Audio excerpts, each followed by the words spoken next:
is going on, guys? It's Justin from the J Media back with another video.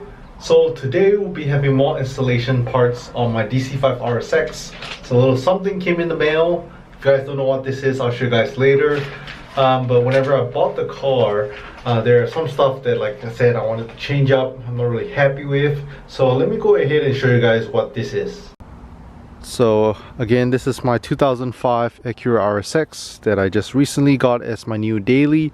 So a bunch of videos on this car because I just got it. Like I said, throwing on a bunch of small mods on it. And when I first purchased the car, it does have these quick release bumper tabs. I'm not a fan of it. I like the clean look, but it does have a purpose besides looking cool. It actually holds the fender and bumper in place so that it doesn't sag and doesn't fall off. And if you want to remove your bumper quickly, that's why it's called quick release bumper tabs. The downside is there's already been holes that's drilled to the fender and the bumper, so nothing much I can do about it except if I bring it to a body shop and get the holes patched up. What I do not like though is, firstly, on this side, as you can tell, it's like a black rubber band material. If I come around the other side, it is a red rubber band, so mismatch. Plus, color is fading on these quick release tabs. Another thing is, I don't like the purple and green neochrome color scheme. If you notice, that's because it throws off the whole color scheme of the car. I don't have anything that's purple and neochrome on the car. So what I did was I wanted to replace just these rubber bands, but I figured since I'm going to replace it, might as well spend a little extra and buy new quick release tabs as well. So this is what it is. Here are the rubber bands. I went with black, just super simple look. Pretty easy install if you guys are wondering. So held on by some Allen screws, bolts, washers. They provided pretty much everything. So if you want to do this install, quick release bumper tabs, you can get this on eBay or Amazon for pretty cheap. I want to say I picked my setup for, I want to say like $10 to $20, really cheap. Yeah, and they're universal, so it works on any car. The only thing I'm not gonna do is drill holes into my fender and my bumper since the holes are already there. To take them off, pretty easy. What I really need here, so I have to take this rubber band off, and then seems like it's held on by an Allen screw on the back. I think there's a bolt on the back as well. So let me go ahead and grab my tools and start taking this old setup off. Okay, let's go ahead and start with taking off the passenger side. So first things first, take off this rubber band. And then the next thing, as you can tell, my bumper comes right off, it flaps. So what is really holding it in place is the rubber band. Seems like they also drilled another hole in the fender, which kind of sucks because I don't like too many holes in my bumper. So like I said, you need an Allen key, so find one that fits. And then on the other end, there's a bolt holding it in place. So let's see what size it is. Seems like it's a 10mm bolt.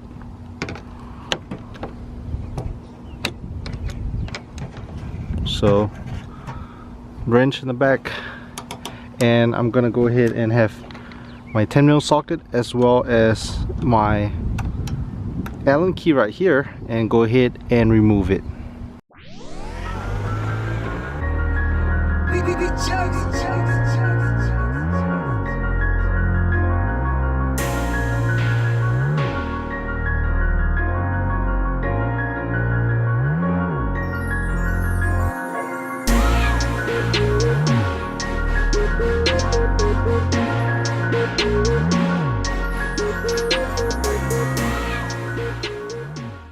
So just took one side off, which is the bumper side. Same thing to remove the one attaching the fender. So this is how it looks earlier. It's held on like that. And then on the other side of the bumper, you have a washer as well as a nut. In my case, a 10mm nut holding it in place, and it comes right off. So let me go ahead and remove the other side and I'll explain. Like I said, if you're wanting to install it on your bumper, it is the exact opposite. So let me go ahead and remove this other piece.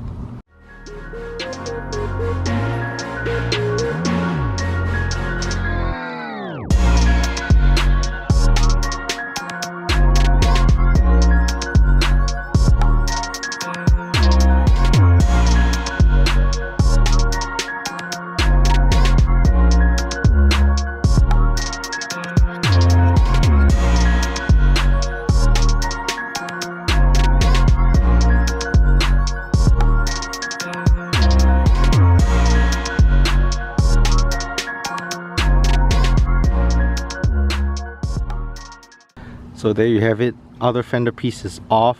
So like I said, I know some cars, especially older cars, usually there's a 10mm bolt that's fed through the bumper connecting to the fender. That's what holds your bumper in place so it doesn't fall off. But sometimes these clips, these tabs grow old and break over time. So that's what this whole quick release is. All you have to do is, like I say, you have to drill a hole into your bumper and drill a hole into your fender using a drill bit, and pretty much you attach these little stuff as well as the rubber band. So now that I've taken the old ones off, I'm just gonna go ahead and attach the new ones. Exact same process of putting them on, but just that they're black in color. No color fade, should look much cleaner. Okay, so here's everything needed for the new install.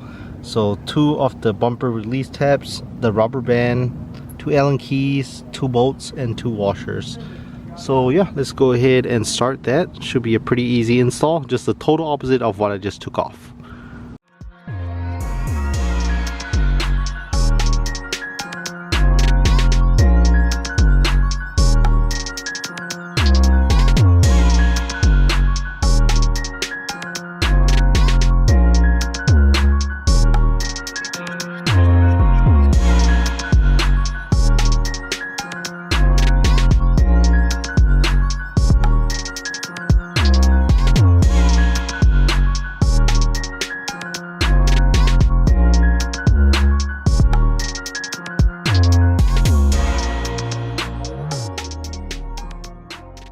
So there you have it, one side all done. Like I said, pretty easy, and the only difference is the rubber band is now black, stronger, as well as these are black, no longer these ugly neochrome ones.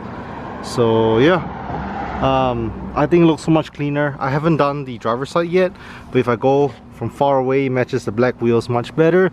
Versus if I come around over here, neochrome rubber band doesn't look good. So yeah, let's go ahead and knock out this other side real quick. So like I said before installing the passenger side, I went ahead and take off the driver's side. And one of the common reasons that people, you might be wondering, why do they drill holes in their bumper? So the quick release tab, like I said, sometimes the OEM bumper breaks, just like this one. You can see there's a crack here. Usually it's held in place. So with these quick release tabs, yes, they look ugly, the drill holes, but once you put it on, it does serve a purpose. Like I said, some guys like to have the colorful ones to look cool, but yeah, I just wanted it black, clean and simple. And in the future, who knows, if I ever get body work or get the whole car repainted, I might just patch up the holes, because I personally do not like too many holes in the car. So yeah, let me go ahead and knock out the driver's side and show you guys how it looks. A few moments later. So here we have it on the other side. On the driver's side, quick release tabs all installed. What do you guys think? Like I said, the black is so much more subtle compared to the neochrome color. And hope you guys just like this simple video. Like I said, if you guys have any issues with your bumper sagging, I know sometimes with aftermarket bumpers, sometimes the fitment on the headlight is not as good. There's a little gap here. Quick release tab worked great, so maybe you could try this out on your car. So hope you guys like that little quick release bumper tab. So there's 2 kinds of quick release bumper tabs. One kind is the kind you guys saw, which is cheaper and pretty much uses a rubber band to hold it in place. There's another kind which I have on my Mitsubishi Lancer turbo build. So over here, this is what it is. You don't have to drill on your fender, but what it is you push this in and the bumper comes off. It is held on by bolts and nuts on the inside. So this might be a cleaner look as well. Some of you guys might like this look. But yeah, if you guys have any issues with quick release bumper tabs, this option is one. The rubber band option is another option. Not quite related, but I also wanted to show you guys. Just got more tools for my home garage arsenal. Always nice getting more tools. So I just picked up this Milwaukee 1/2-inch gun. I know, yes, it looks really small, but this thing is super powerful. It's really compact, feel brushless, and this thing, I'm not sure how many pounds of torque it has, but I know at work we could use this, remove wheels and lug nuts, and yeah, it's strong and it's so compact and small, so I can always fit in tight spaces as well. If I ever do like brake jobs, stuff like that, it comes in super handy. Got this charger as well that charges M12 and N18 battery. Also pick up this ratcheting ratchet. As you guys can tell, I love my Milwaukee stuff. I started off with these 3 Milwaukee stuff. Over time I just added more and more Milwaukee stuff, more power tools. So yeah, super awesome. Quick little update, just wanted to share with you guys. But again, you guys stick to the end, leave a thumbs up. I know some of you guys love the RSX build. Personally, I like it because it's new, it's cheap. All the mods so far are really budget friendly. So that's why I can keep buying more mods and keep making more of these DIY videos. And then of course, with time, it's gonna get more and more expensive with the mods. Just kind of like with this car. I know a lot of you guys love this car, I miss this car. But I don't have any DIY videos as of now, just because at the current state she is at, mods are just pretty expensive. That doesn't mean I'm gonna let this car go. At this moment my battery is dead, so I'm charging it up with a battery tender just because I haven't driven the car for a while. But yeah, hopefully we'll be making more videos on this car soon.